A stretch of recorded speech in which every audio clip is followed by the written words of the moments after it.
Hello, y'all out in the same land. See you. Okay, hey, it's 9 o'clock we go by the one in the middle. The one with the big A. Come on, wake up, y'all. All right, if y'all will have a seat, we've got a good program this morning. Thank you all for coming to the Chamber's Issues Committee. How many of you all, this is your first time? Oh, good. Well, generally, we have an Issues Committee every month, and it's the third Wednesday of the month at 9 o'clock. Generally, that's it. And we may talk about housing, we may talk about water, we may talk about T-SPLOST sometime, other issues that we can discuss in here. So, but welcome, and hope you'll come back soon. Good meeting this morning. Somebody that has been here before, but Drew Eccles is our Vice Chair of Government Affairs. And Drew, how about telling everybody who's here today and introducing Mr. Drew Eccles? Yay, Drew!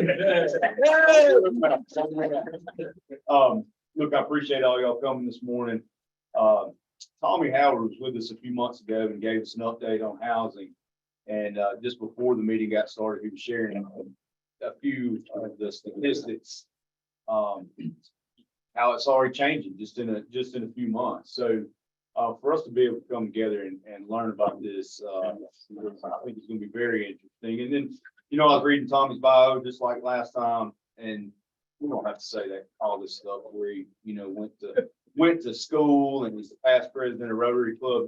Here's the deal: is Hall County and Gainesville is blessed to have Tommy here, and we're blessed to have the Norton Agency here. They do a lot, you know. He don't get paid to tell us what the housing market looks like. So we appreciate you taking your time this morning, Tommy. Give us an update. Great, thank you.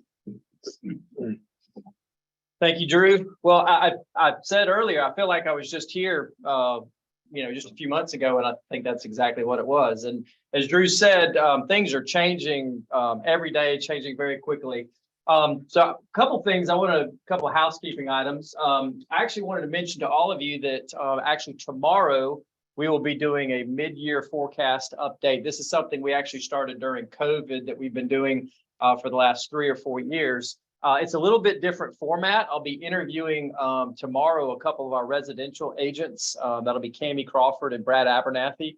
It's about to be about a 45-minute session. So you'll hear from some of our experts who are on the ground, who are doing this every day and what they're seeing from a housing standpoint. And then next Thursday on the 27th, we'll be doing the same thing from a commercial point of view, so you can understand what's happening on the commercial sector. And that will be with Stephen Lovett and with Charlie Hawkins.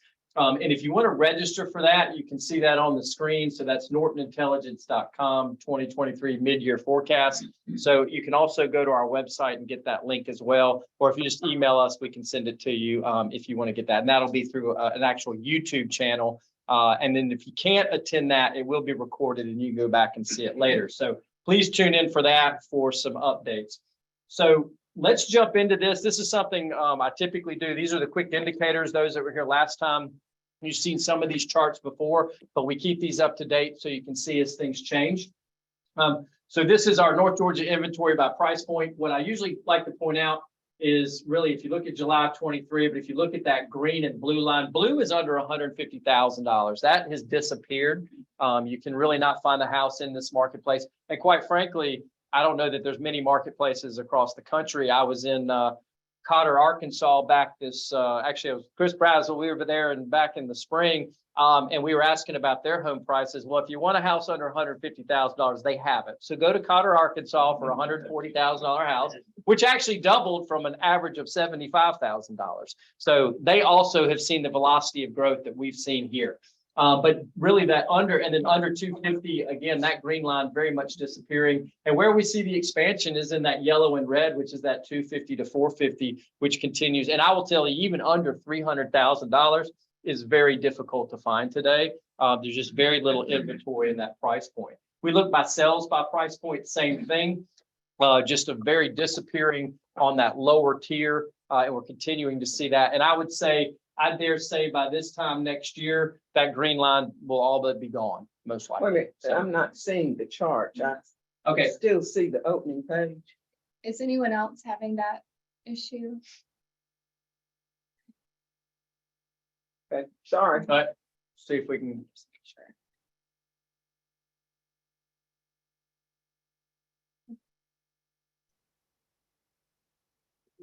Okay, hope you can see. All right, we'll Kid, keep I see going. the chart fine. Okay, Thank great. you. Thank you. That's excellent. That's an old person that said that. Not as old as some. We won't mention any names. I think I've lost my clicker now. All right, great. So this is our inventory. This is our months of supply, roughly around 2 months. This is for all of North Georgia. I'll actually show you Hall County here in a minute. These are the quick indicators. Again, you can actually see our months of supplies compared to our active listings and our last 12-month sales. Again, you can see where the yellow being the active listings and the sales, obviously the sales are well outpacing the listings, part of our inventory problem. So we'll talk a little bit more about that in a few minutes. And again, this is a comparison with the months of inventory. Again, we had a little bit of an increase there in September, October, November. Keep in mind, an average market is about 6 months supply.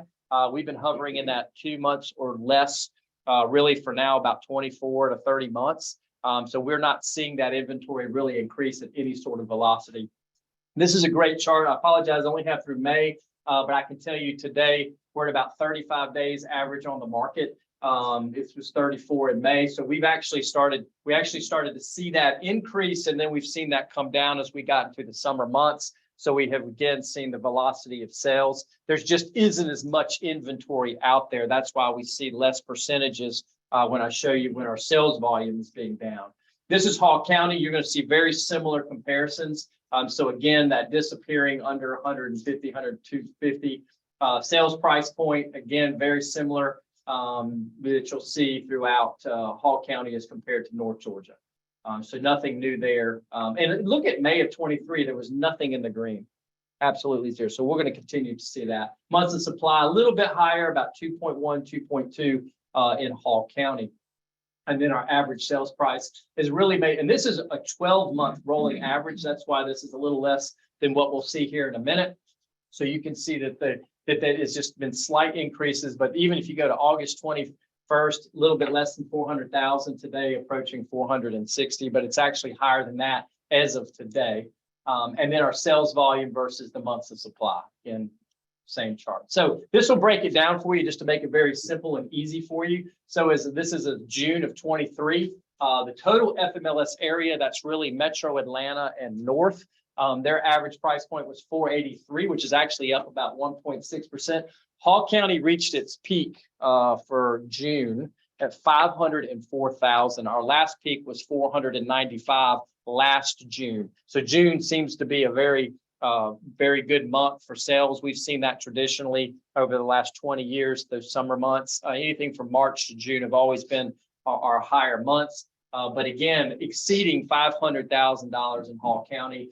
And in Gainesville, 472, which is actually down. Part of that's really the inventory that we've seen, and then a lot of it is just the amount of houses that we've seen. But Gainesville at 472, and we've had filling in with a lot of apartments and rentals in that Gainesville market as well. New listings, again, you can see down 24, 25, 27%. Closed sales down 21% in the FMLS area. We're actually tracking better than most of the FMLS, which is good to see here in Hall County and Gainesville, even though it is still coming down. Months of supply, 2.3, 2.4 across the board. And then average days on market, again, we're seeing 29 in the FMLS area, 39 in Gainesville. So we're actually doing a little bit better as far as the average days on market. We're actually a little not as quick, but understand Atlanta's seeing more. We're actually seeing more construction here in Hall County and in Gainesville as compared to some of what they're seeing in Metro Atlanta as far as housing is being built. And then price per square foot. And again, this isn't what you would necessarily see as new construction. This would be across all resales and across what we would have in new construction. So about $189 a square foot here in Gainesville. So this is really a great thing, but what we've seen There's been a lot of articles nationally talking about, obviously, real estate coming down across the U.S.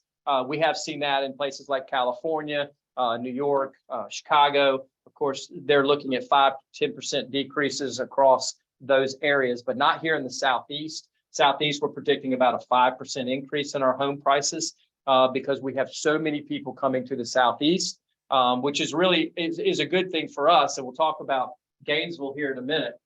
But where are they coming from? So right now we have 38 different states, 11 different countries, 6 different continents. That's just the Norton Agency. This is what we've tracked of what we have coming in. So if you looked at it from a broad stroke from other companies, you'd probably see even more of that fill in. But that's quite a bit of folks that are coming to the Southeast. And then why is that happening? Part of it, I will give certainly credit to our state leadership, all the way from Governor Perdue to obviously Nathan Deal to Kemp, continuing to really push what we're seeing as far as job growth, industry growth. And the good news for us is if you look at these red stars, by the way, this is industry with 100 employees or greater. So these are not small businesses. And so if you look at that concentration from really Metro Atlanta all the way, and look at that Northeast corridor, that is what's bringing people obviously to Gainesville, Hall County, to North Georgia. And not to mention, let's just talk about the intangibles, the quality of life, our weather, the recreational lifestyle, having a major international airport, our school systems, a major medical center and hospital. We have a perfect storm for everyone to come to North Georgia. We have everything that anybody could possibly be looking for. Everything from the retirees all the way to the first-time home buyers, the newlyweds, they're all wanting to come to North Georgia because of our quality of life and our job opportunities. And quite frankly, we're still, relatively speaking, an affordable market as compared to a lot of other places in the U.S. other than some of the flyover states in the Midwest.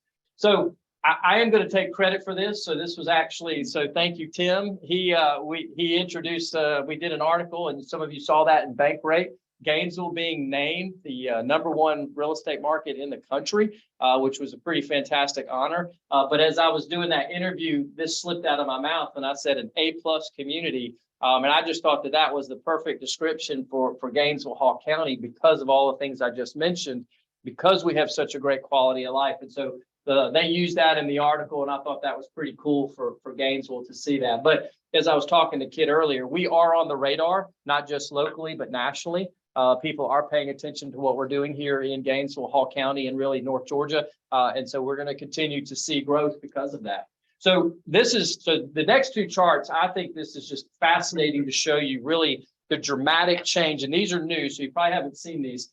But this is, if you really look at our growth from 2012 to 2023, and then if you really start at 2020, this is for the state of Georgia. I'll show you Gainesville here in a minute, but we've seen 137% increase over basically that 10, 11-year period. I mean, that is phenomenal growth. You figure that's an average of over 10% per year over that time frame. But really look at 2020 to 2023, 11, 21, 11.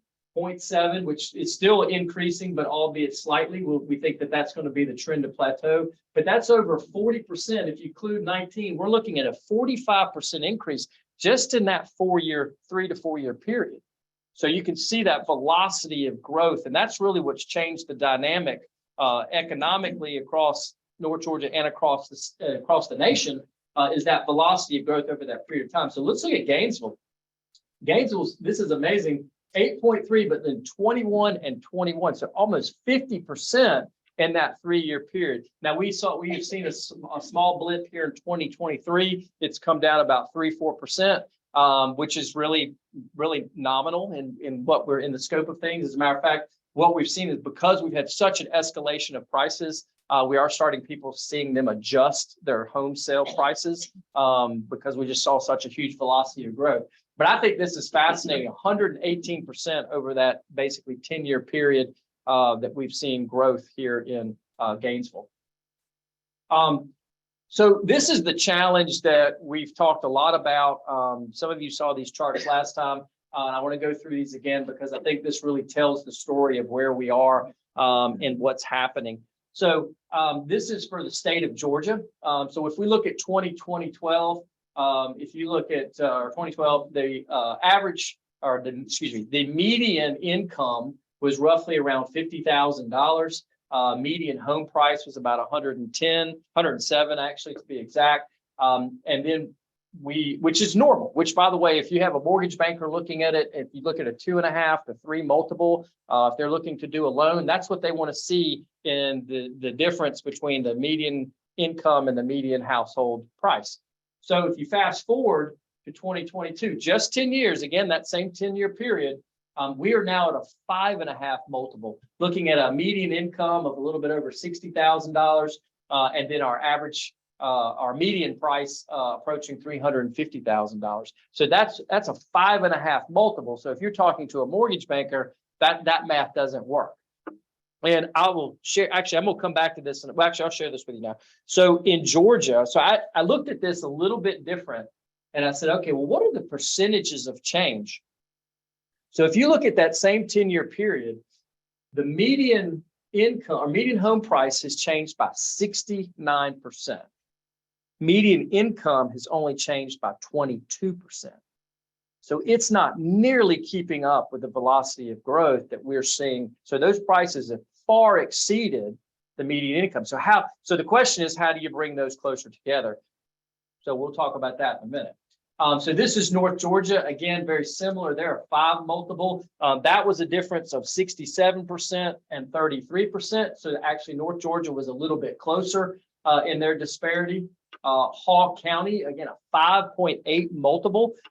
We're unfortunately the blue ribbon winner in this. And the difference is that we're at 72% increase with only a 27% increase in our median income. So that's a big disparity between here in Hall County. And then I looked at Forsyth County because they are such a high-end market. I wanted to give that comparison. And they actually have a smaller scale, but they also start at a much higher price point. So they're at 61% and 32% respectively. But their average price point in 2012 was $230,000. And then 2023 was $585,000 or median price. And I'll tell you, their average is exceeding $650,000 today in Forsyth County. So that is a phenomenal market that they're seeing. And I say this, and I don't say this too jokingly, but I do challenge Forsyth County that one day they pull up to their Starbucks and it's closed, not because they can't sell coffee, but because they don't have nobody can work there. They can't afford to work there. And that's the challenge that I think that a lot of communities need to pay attention to is their labor force and where's their labor going to live? How can they have affordable housing to be able to, and that's not, and I use Starbucks, but that's a teacher, a policeman, a fireman, and there's many industries out there. And again, looking at that median income, where are those folks going to live and how are they going to achieve home ownership or in some cases rental? All right, so this is a phrase that we've heard, affordable housing. It's hard to stay away from the term affordable housing. We've now coined it attainable housing. You know because what's affordable to you and what's affordable to somebody else may be two different things. So what is attainable? What can people actually get into? And so this was a quote from NAR, one of their economists. Said, when we compare the middle income buyers with those at the upper income levels, we conclude that our country needs to add at least 2 homes that are affordable for middle income buyers for every home listed above $680,000.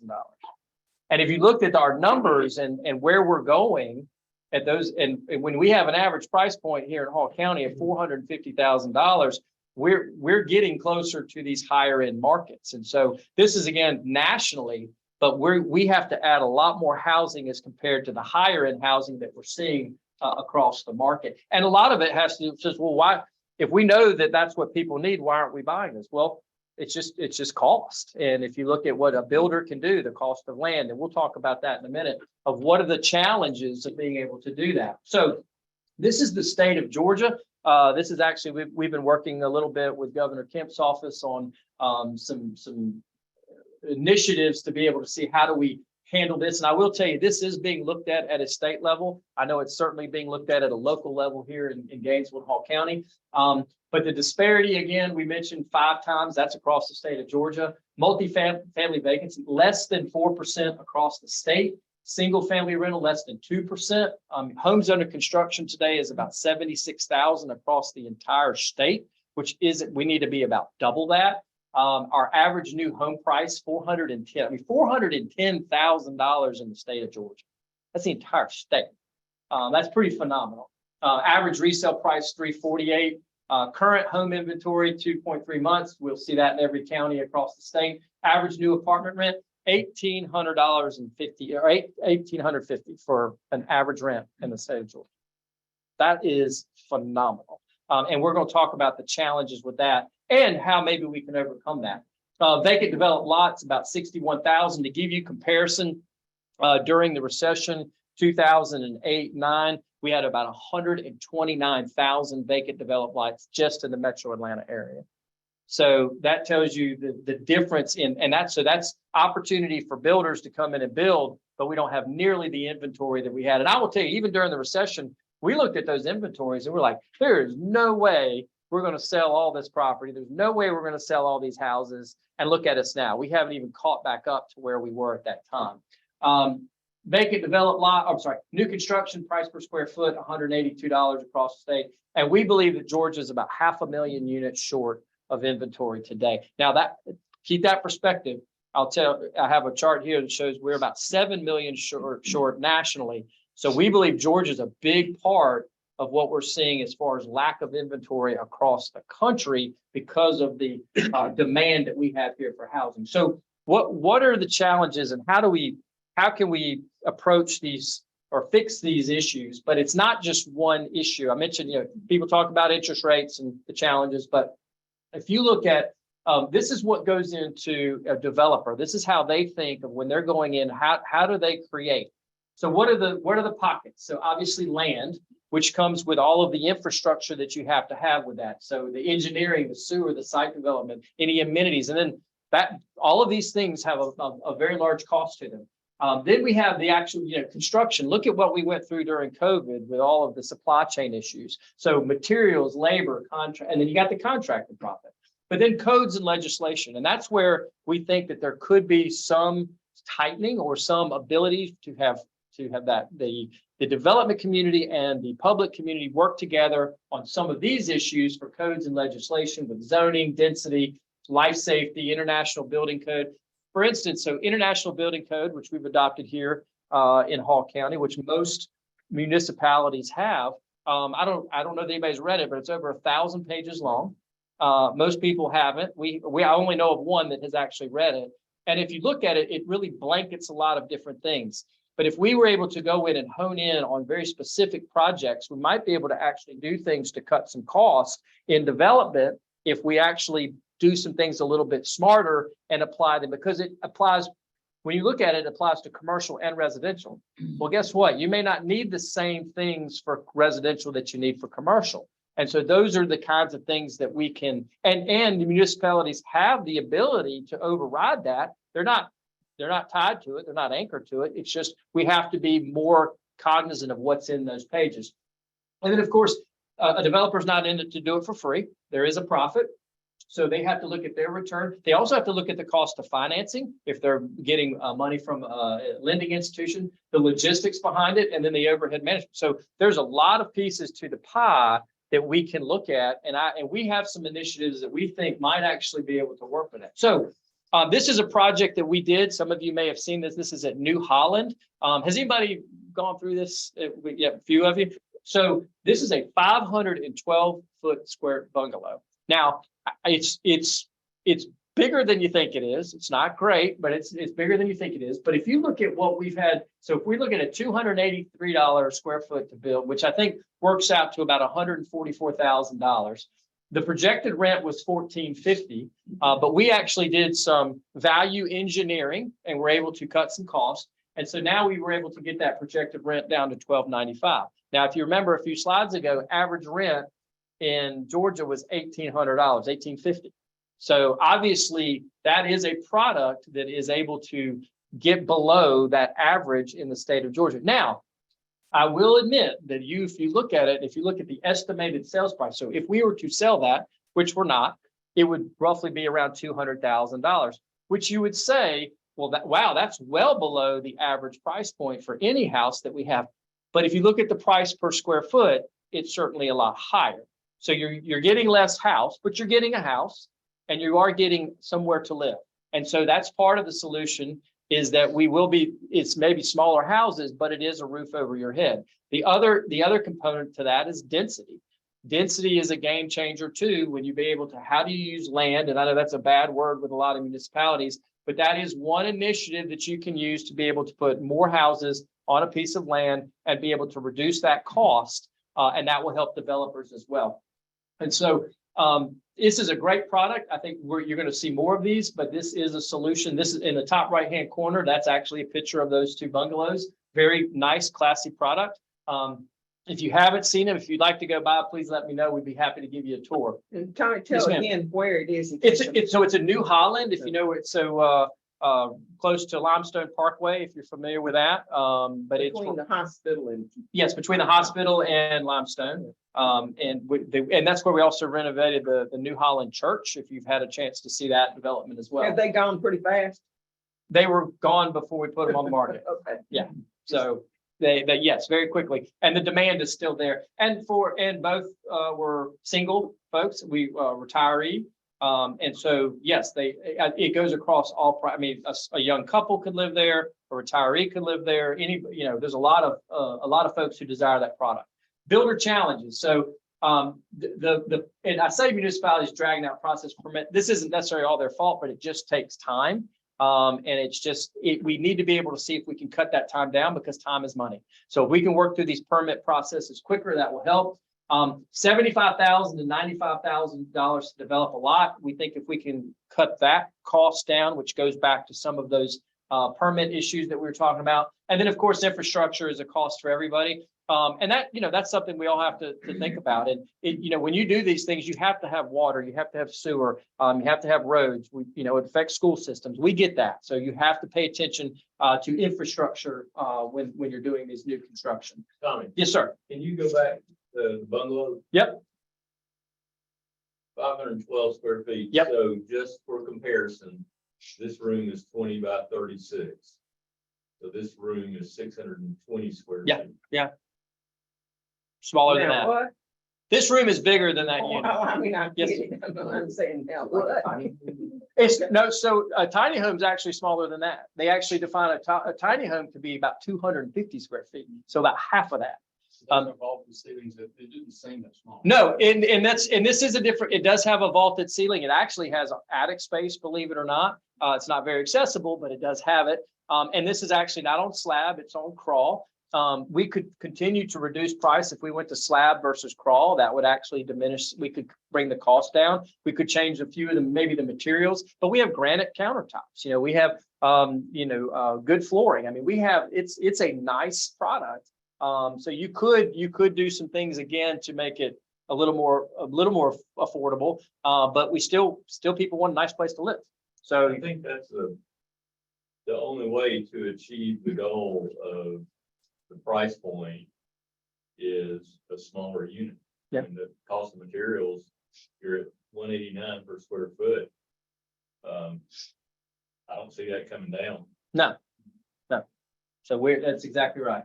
Did you make any money off of it? Well, we're renting them. We're renting them. So yeah, So, we're renting them. So Tommy, what's the current sewer tap cost for a residential house? Oh, $85. yeah, 8,500. 3,500 just get your sewer tap.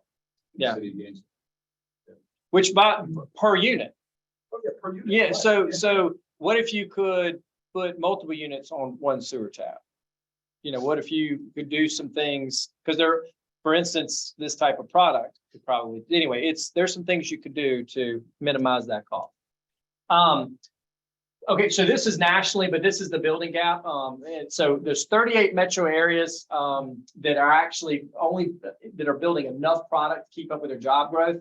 Atlanta is not one of those, but you have New York, I'm sorry, Atlanta is one of those, but New York, Bay Area, Boston, Los Angeles, Honolulu, Miami, Chicago, they're building 1 home per 20 new jobs. That does not keep up with their velocity of growth. Like I said, Atlanta, we are the one of the metro areas that is keeping up with it. And so national housing is about 7 million units short. Interest rates, I mentioned this earlier. This has been a hot topic as of late because people we've talked about, we were 2.5%, 3% interest rates, which was fantastic. It was a great ride while it lasted, but it's not coming back. It was an anomaly. We got used to it. And so today, a 30-year fixed mortgage at 6.9, 15 at 6.31, 6.94. You may even be able to buy it down a little bit to get a better rate. It is fluctuating sometimes a little above 7, just depends on how the Fed's feeling. But we looked at the 20-year average of interest rates and it's 7.1. So we are actually still well within the average of interest rates that we've seen over the last 20 and I think even 30 years. So we're not at 6.5 to 6.9. That's a good interest rate. I believe that if we can get an interest rate below 6%, that we will move the needle a lot. I think that will bring a lot of home buyers out. I think that will stir the home sellers again. And I think we will see another big push of inventory if we can get below that 6% number as compared to where we were. But it is a challenge. So here's a few statistics that I think are goes along with the interest rates and the mortgages.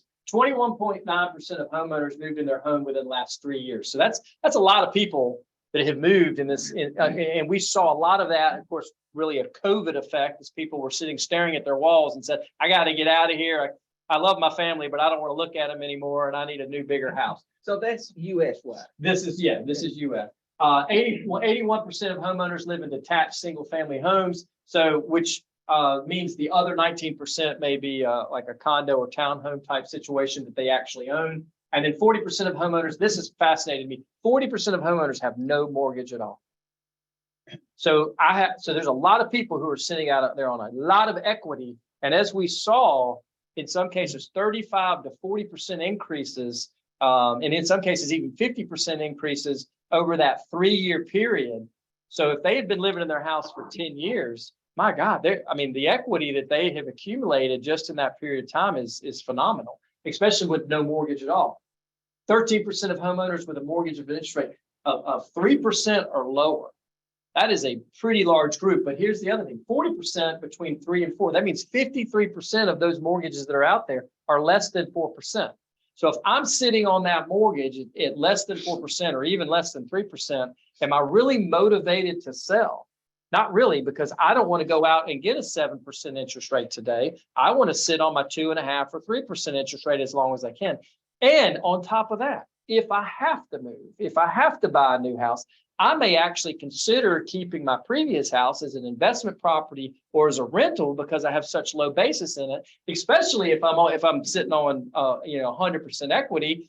I may just keep that as income. So the motivation factors by a lot of homeowners today has diminished, which is keeping a lot of folks from not necessarily putting their house on the market. So another challenge that we have as far as inventory and motivation.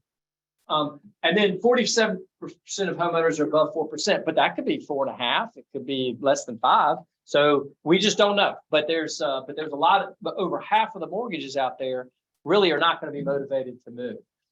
Closed home sales are down 30. This is in North Georgia, 38.6%. Our interest rate. So this is really what the challenge is. We from January of 22 to June of 23. So literally in 18 months, we went from 3% to 7%. I mean, that's a very quick swing. And so that's where people are having a hard time. Their memory still looks at that 3% but as time continues on, we'll get used to that 6 to 7% interest rate. So I think this is another factor. 2008 estimated Americans $4 trillion in savings accounts. As of 2020, almost 11 trillion. So there's a lot of cash out there. There's a lot of people sitting on money. I get asked all the time, when's the recession? When's the bubble? When are these house prices going to crash? Because I want to come up and gobble them up. I'm like, you and everybody else, right? Everybody there. And that's the other thing that will prop the market up. Even if you had a slight bubble, or even if there were foreclosures out there, I can't tell you how many people are going to be at the courthouse steps fighting for those properties, which will continue to lift those prices up. And the banks will say, God, this is great. I'm going to make money on this house, because not what we saw back in 08, 9, and 10, because they're sitting there, because we have so much in savings and we have so much in equity across the US and here in Georgia. Housing starts in Metro Atlanta are down about 25%. And in homeownership, this is something that we continue to watch in the nation today at 65%. Our peak was 04 at 69%. We think homeownership will continue to decline in the United States. Unfortunately, that's always been the American dream, right? Homeownership, but we are seeing that decline of homeownership in the US. So here's some takeaways. Actually, I think, Tim, you sent me this article the other day, but the resurgence of downtown living and walkable communities. Just look at downtown Gainesville, for example. Wow. I mean, what an amazing transformation that we've seen over the last 36 months in downtown Gainesville, with the Renaissance building, the amount of restaurants coming in, the parking decks. There's some people who aren't crazy about it, but there's a lot of people who are flocking to that, and they want to see being able and looking at the housing market on Ridgewood and Bradford Street, and look at Solis and what's happening in Midland. There's a huge amount of residential growth that's happening in that area, because people want to be able to walk to downtown Gainesville, and the bridge to nowhere is finally not a bridge to nowhere, right? And now we can actually, it's everywhere, and we can use it, and that's what people want, and we're seeing that, and we're seeing more of that use. So you will see more people coming back to those small communities.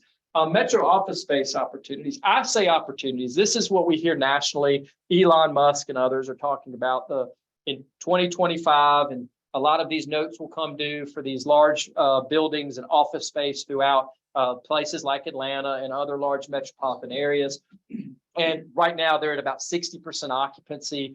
They lost a ton of their occupancy due to obviously COVID and people now being teleworking and working from home. We are seeing some people come back to the office, but not nearly enough to fill those spaces again. And so the question is what happens if those buildings go in default? And it's only one product. It's not going to affect the overall real estate market. It will affect components of the overall real estate market, but not completely, which is what you hear a lot nationally, that it's going to have this huge effect. I don't think that that's the issue. So I look at it as an opportunity, because if we have a housing shortage, what can I turn that office building into?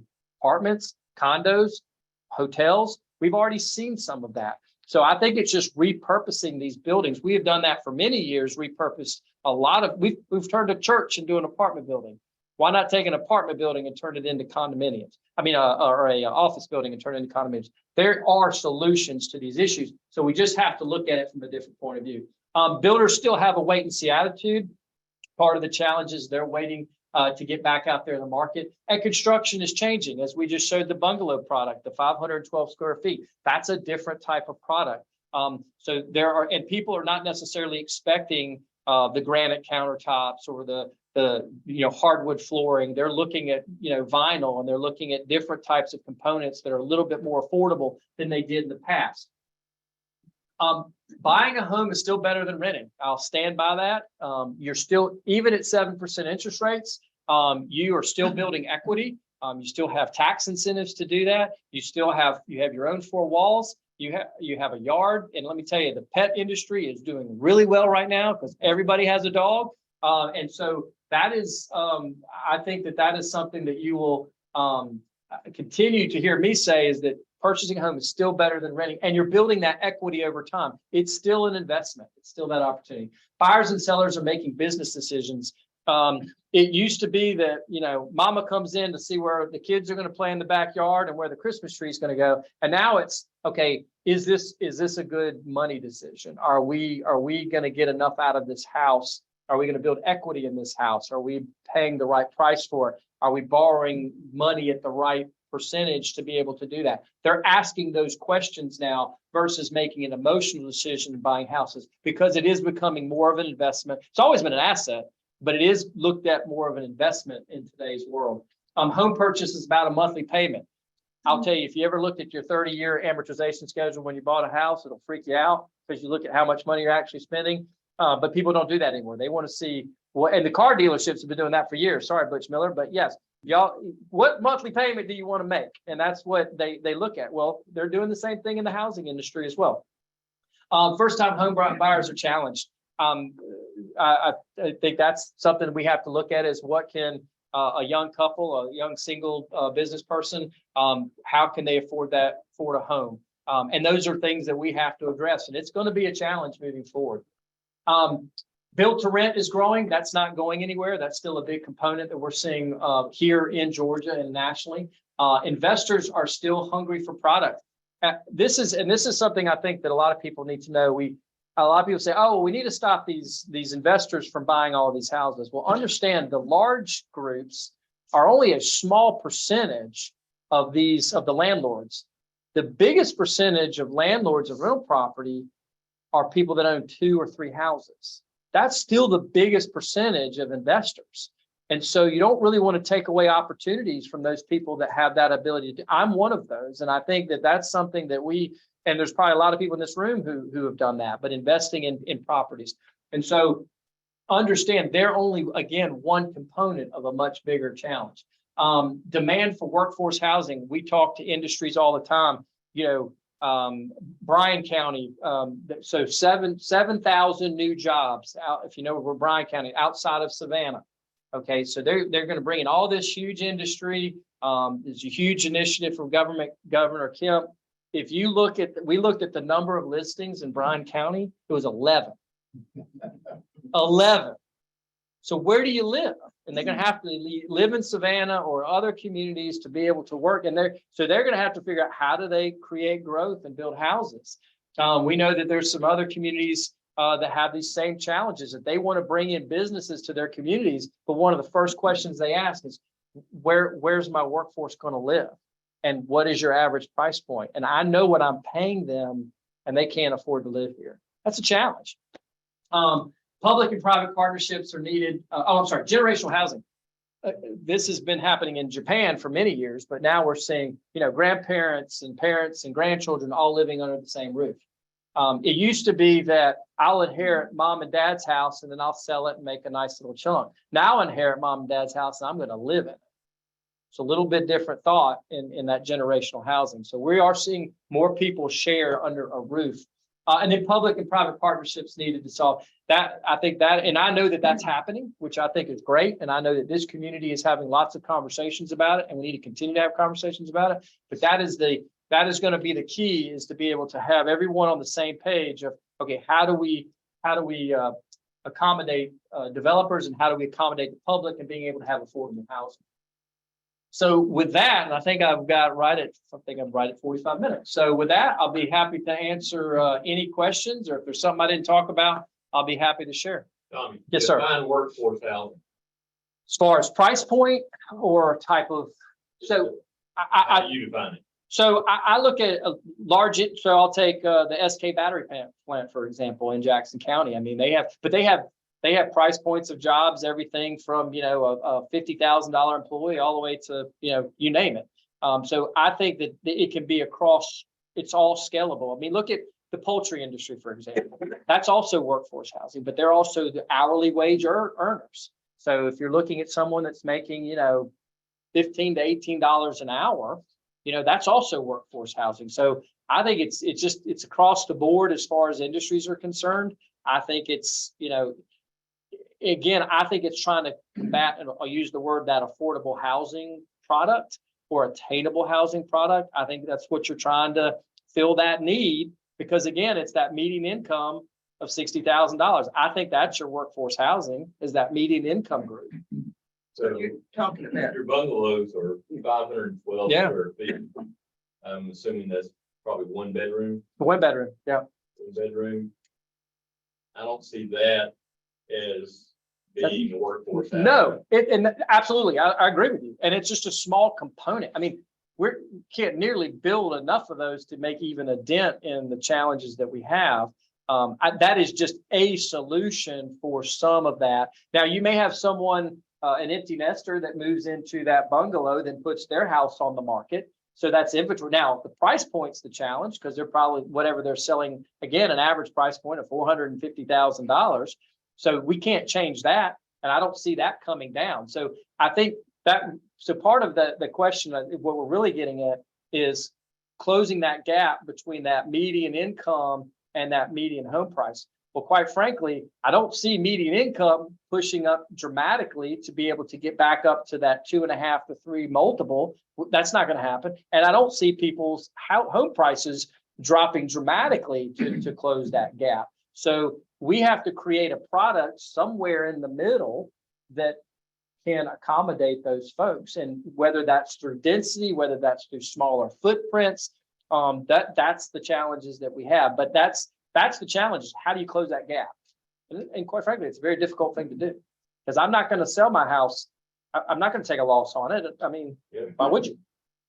I mean, do you see more of these rental subdivisions popping up?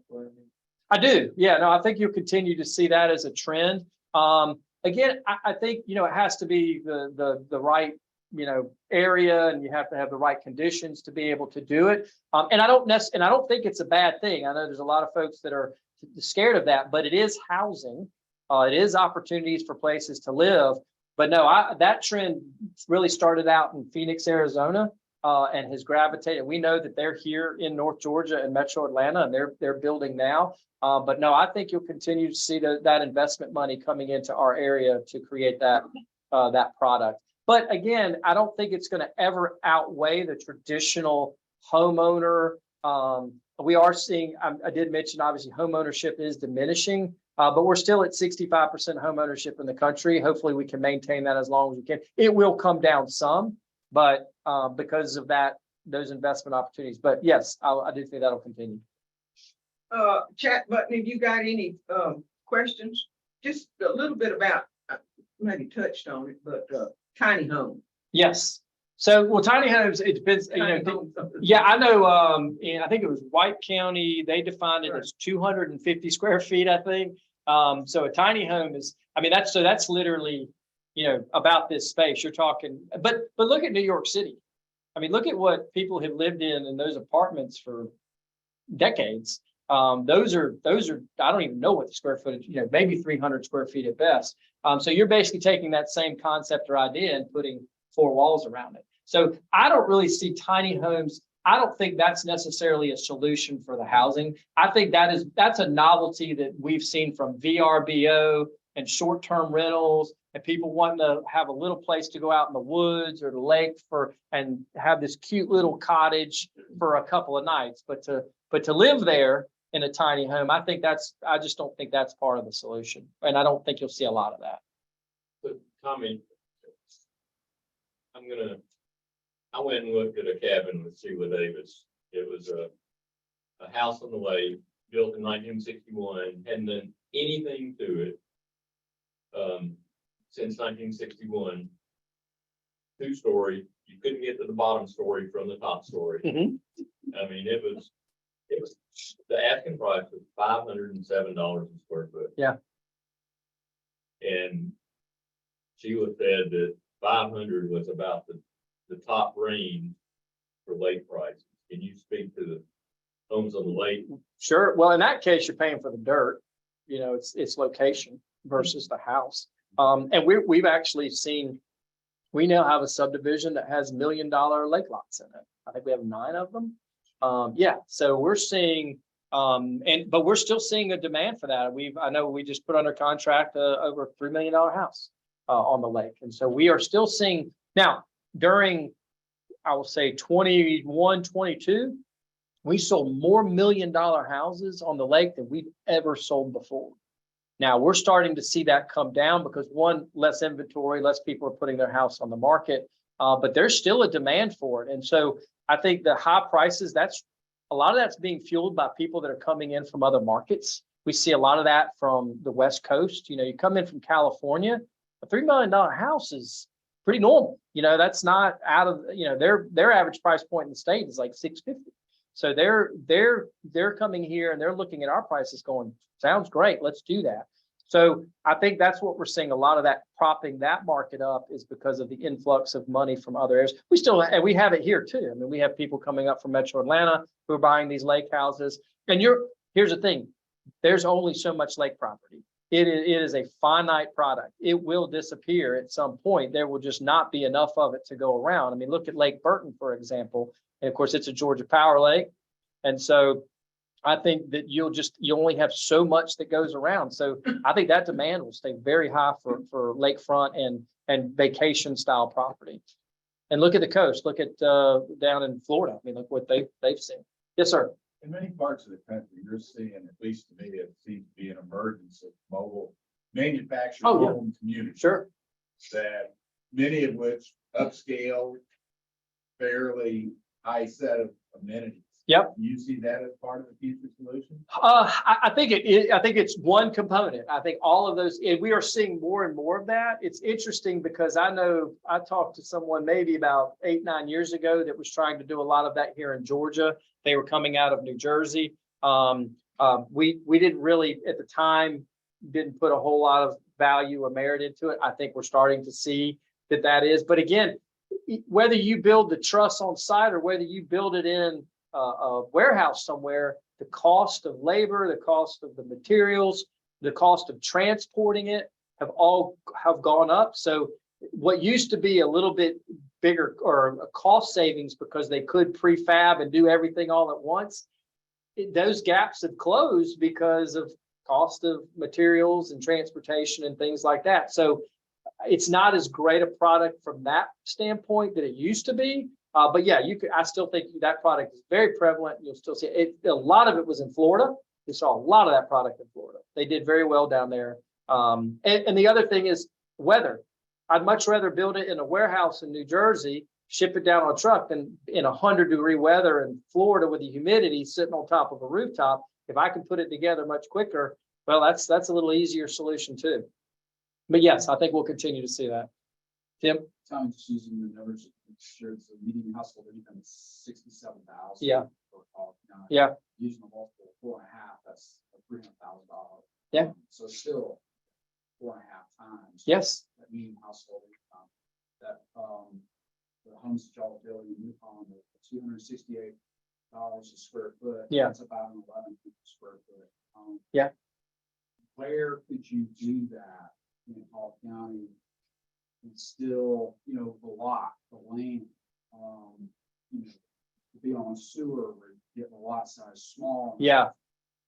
I'm y'all doing things in Lula, but where else? There are some, well, I don't want to give away too many secrets, but we have some initiatives of some things that we're looking at. Believe it or not, there are opportunities out there. You have to be a little creative in your thinking. But there is land, you have to think smaller. Everybody's been looking at, when you're doing a subdivision, you're looking at 20, 25, 30, 40 acres. Start looking at 3 acres, 4 acres, 5 acres. What can you do? Look at 1 acre. I mean, look at what you can do, especially if you can do the density. I think that's where, so I will say it's really looking at the smaller pieces versus the larger pieces. And they're out there. You just gotta look a little bit, but we're working on it. And I'll say the other challenge, and this comes to us elected officials in the room, is you still have that, I love that idea, but not in my backyard. It's going to devalue my, I've got a $500,000 house and you want to come in and we're on a quarter-acre lot even, and you want to come in and put a $200,000 house and you want to put 10 to the acre. Traffic, it's going to devalue my house, and we get 600 people that show up in a room that are voters, and it's really hard to, what's the right thing here? And so that's what you see sometimes in deterrence to that. Like I said, everybody will agree we need more affordable housing, but it's hard, just don't want it in my backyard in my neighborhood. They ought to go over in, West Hall or Spring North Hall, not over here. Well, and the thing is growth's coming. It's not going away. And we've done many things. The overlay districts and tried to pre-plan. And I know we've looked at all of you're trying to say, oh, well, this would be the best place for this type of product. This would be the best place for that. But it doesn't always work out that way. And things default. We saw that happen in Jackson County. They had all that, a lot of, and we saw it really, actually, we saw it here in Hall County on 985. We had a lot of great, what I would have considered industrial type property on 985 that defaulted to neighborhoods. Just because of the demand and the ability of cost effectiveness, and they were able to build that. So yeah, you're right. I mean, you're going to have the not in my backyards, and that won't go away. But we still have to define what makes sense for the overall communities. But yeah, it's a challenge. Yes, ma'am.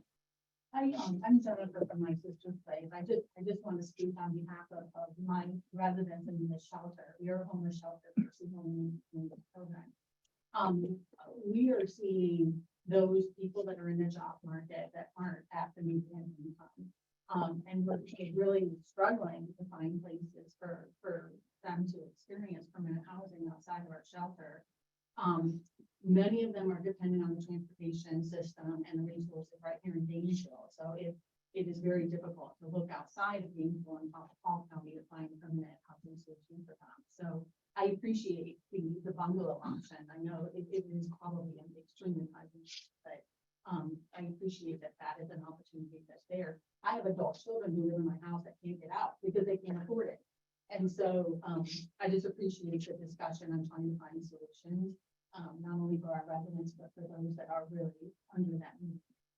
Yeah, and it's going to take a lot of different things. I mean, that's only one facet of those things that we can do. Like I said, we're working with the governor's office and some others on some solutions that I think will, have some legs. We're not ready to announce those yet, but I think we can, we are there. People are paying attention to these issues, but it's, we say, when's the best time to plant a tree? 20 years ago. Well, when the best time to do this? 20 years ago, and when's the best time to build a road? 20 years ago. So we're just having to catch up.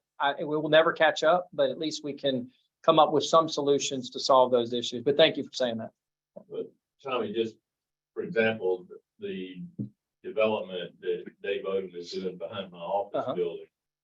I mean, those cottages, I think, are about 1,350 square feet. Yep. They're selling for over 400,000 as fast as they can build them. Yep. And the townhomes that are attached are over 500,000. And they're selling them as fast as they can get them. Demand's there. Yeah. Yeah. So I don't know what the solution is to bring the price down other than square footage. But then you're not going to fit that mold of the workforce housing. I think needs 2 to 3 bedrooms. Well, it's square footage, it's density. It's even though, you can only go so small as far as density is concerned or number of units. So I think it's also, how do we reduce some of the fees and the costs that go into construction? That might be able to help. Again, it's small moves make big changes. We just have to make a lot of small moves. Well, and like, you mentioned industrial property, the industrial property we've got is 104,900 per acre. And then you get 10 per acre, then you got $85,000 worth of sewer tap fees. So you got 185,000 before you've even built. Yes. anything. Yeah. Which translates into really, for you to make any money, a $600,000-$700,000 house. And the local governments have the same problem that the builders do as far as the cost of the sewer tap. Because they've got regulations forced on them by the federal government. Yep. This area, because of electric here. Various environmental things, it raises the cost. And we have to have these conversations with all of the parties involved of how can we do things smarter and more cost effectively. And yeah, you're exactly right. And that's just, again, one more layer, one more component to the challenge.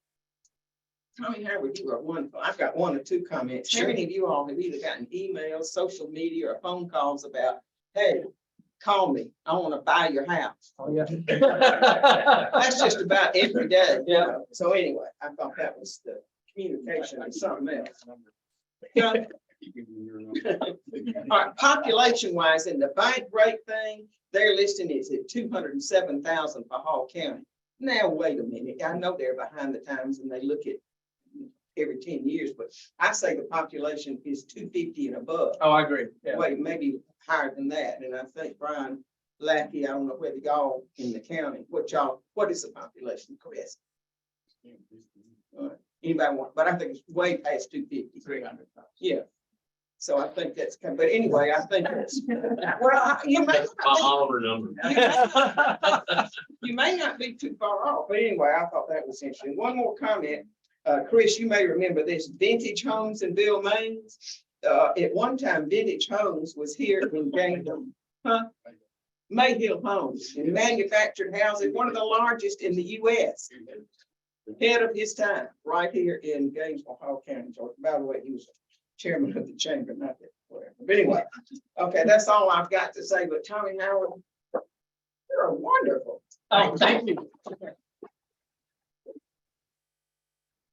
You could come back, and is it okay if we send this out to everybody? Absolutely. You have a copy of it. So yeah, no problem. And then you'll see on there where if you want to tune in on the others that are happening. Yes, that's, Right. yeah, tomorrow at 3 o'clock.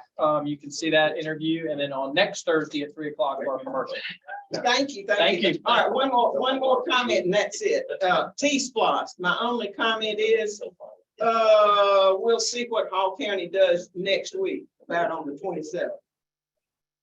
Anyway, I won't comment any further on that. Okay, thank you again for coming.